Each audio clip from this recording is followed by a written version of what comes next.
I grew up in Belton on the Mill Village on the little street called Rice Street.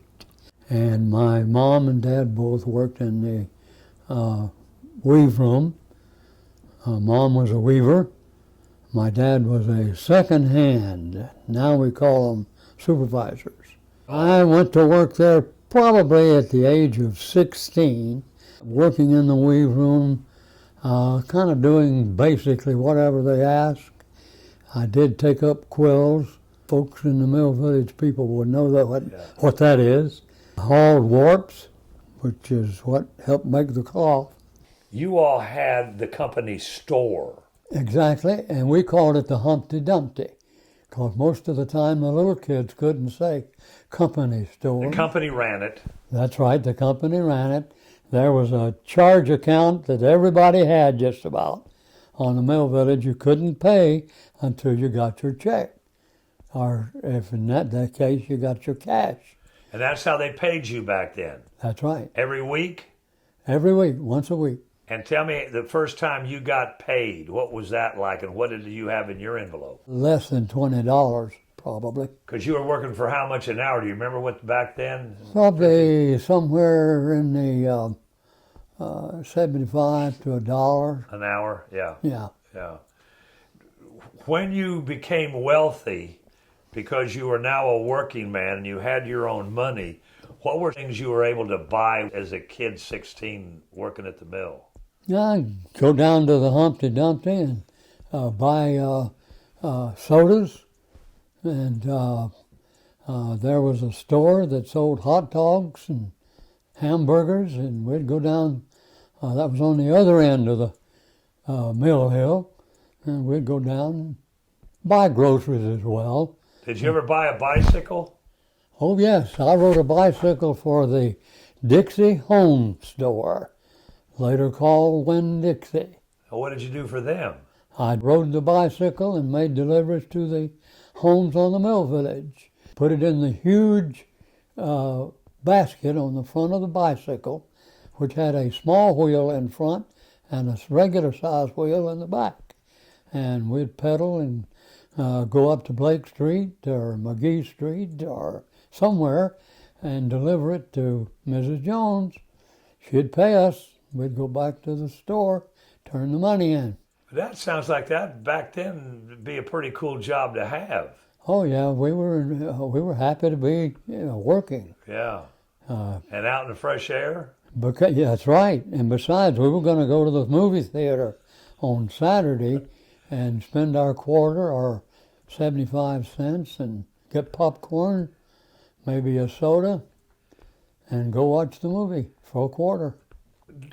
Did Belton have its own movie theater back then? Oh, at that time we had two of them. Tell me about the high school in Belton when you graduated. Well, when I graduated in 1952, I think in our class we probably had 48 to 50 people, something of that nature.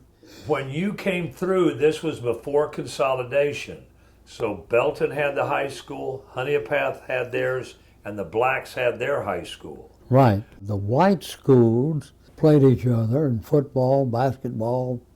Was it highly competitive between you and the guys at Honeypath? Very much competitive.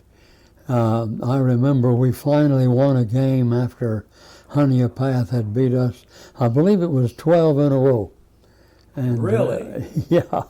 And so we finally beat Honeypath, and that was a call for a big trophy for us. During the time that I was at Wake Forest, I had applied for a broadcasting job at 2 radio stations. So in those early days on radio, what did your job consist of? Primarily disc jockey work. I did also some play-by-play for the local high school. And where was Mary Lou from? She was from Andrews. South Carolina. Right. And how did you meet her? I met her because she had come back to Belton from being at Anderson University, Anderson College at the time. and was to become secretary of Second Baptist Church in Belton. Came here to work in the radio station and also to direct music at Second Baptist Church for a period of time. Now, the radio station you came back to was what? It was WANS in Anderson. Who was owned by? At that time, it was owned by a fellow by the last name was Bray, and a friend of his named John Amick. And it sat right where the most recently closed Toys R Us. Yeah. Because I worked there too years later. Yeah, okay. And your biggest competitor at A&S would have been what across town? WAIM. And who was that owned by? Wilton E. Hall. And why was he such a taskmaster in Anderson? Well, he also owned the Anderson Independent. Yes, he did. Yes, he did. And then he's the one that also brought the TV station.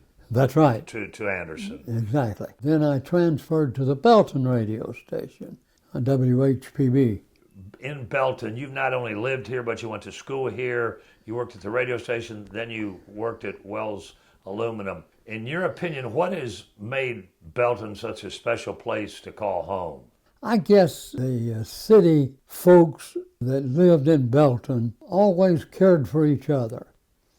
I can remember on the Mill Village particularly, and I'm sure it was true most all over town, if somebody was sick, somebody had the flu, everybody took care of them by taking meals in.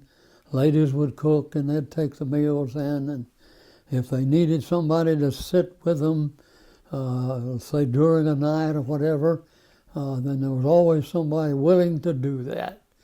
And people sort of considered each other kinfolk.